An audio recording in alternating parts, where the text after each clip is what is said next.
Assalamualaikum, saya Muhammad Rasikul Mutakin dari SMAN Negeri 3 Samarinda.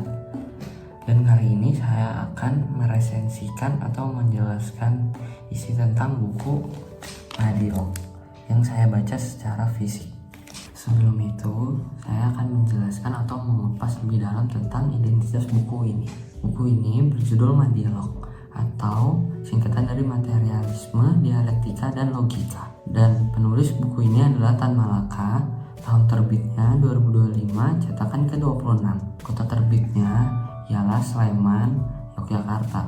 Bergenre filsafat, jumlah halaman hingga 560 halaman. Dimensi buku 14,5 x 21 cm. ISBN 978 602 5792 43. Harga buku ini mencapai hingga Rp120.000. Buku ini berisi atau menceritakan tentang kisah seorang bernama Tan Malaka yang merupakan salah satu tokoh besar dalam sejarah pergerakan nasional Indonesia. Dia dikenal bukan hanya sebagai pejuang politik dan revolusioner, tetapi juga seorang pemikir produktif.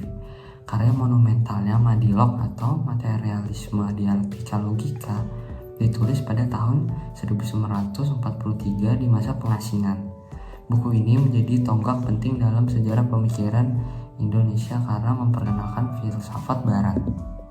Nah, khususnya materialisme dan dialektika ke dalam kehidupan bangsa yang saat itu masih berada di bawah kolonialisme. Tujuan utama penulisan Madilog adalah mendorong bangsa Indonesia meninggalkan pola pikir mistis dan takhayul, lalu beralih kepada pemikiran ilmiah, rasional, dan logis demi membangun kesadaran kritis serta memperjuangkan kemerdekaan dan kemajuan bangsa. Madilog terbagi dalam 3 pilar utama, yaitu materialisme, dialektika, dan logika.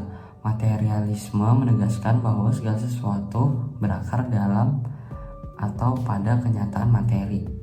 Alam semesta, kehidupan manusia, dan gejala sosial berlandaskan pada materi yang dapat dijelaskan melalui ilmu pengetahuan.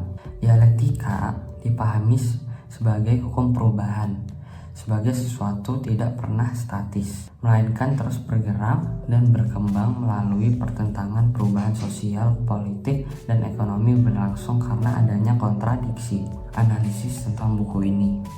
Madilog merupakan karya yang berani karena menggabungkan filsafat barat dengan realitas masyarakat Indonesia. Keberpihakan Tan Malaka pada rasionalitas terlihat jelas. Ia tidak menyalin gagasan filsuf Eropa, melainkan menyesuaikannya dengan kondisi bangsa. Nah, kekuatan utama buku ini adalah upayanya membangun pola pikir modern dan kritis bagi rakyat Indonesia. Namun gaya penulisan yang panjang, berbelit, dan syarat istilah filsafat membuatnya sulit dipahami pembaca awam. Nah, penyusunan bab juga kurang sistematis sehingga menuntut pembaca untuk berpikir lebih keras dalam memahami isinya. Evaluasi tentang buku Madilog. Kelebihan buku ini antara lain: 1. Pemikiran visioner yang tetap relevan hingga kini. 2. Integrasi filsafat barat dengan konteks Indonesia. 3. Inspirasi bagi perjuangan bangsa melalui kekuatan berpikir. 4. Kritik tajam terhadap mistik dan feodalisme. 5. Nilai pendidikan tinggi dalam filsafat, politik, logika, dan sejarah pemikiran. Kekurangannya, buku ini meliputi: 1. Bahasa sulit dan berbelit karena dipengaruhi gaya zaman lama.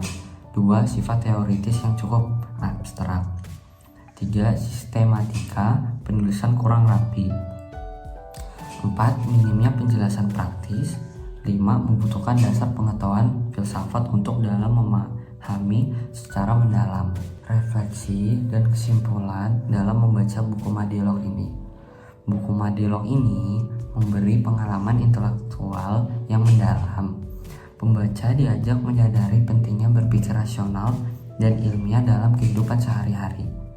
Di era digital yang syarat dengan hoax dan teori konspirasi, pesan Tan Malaka tetap relevan.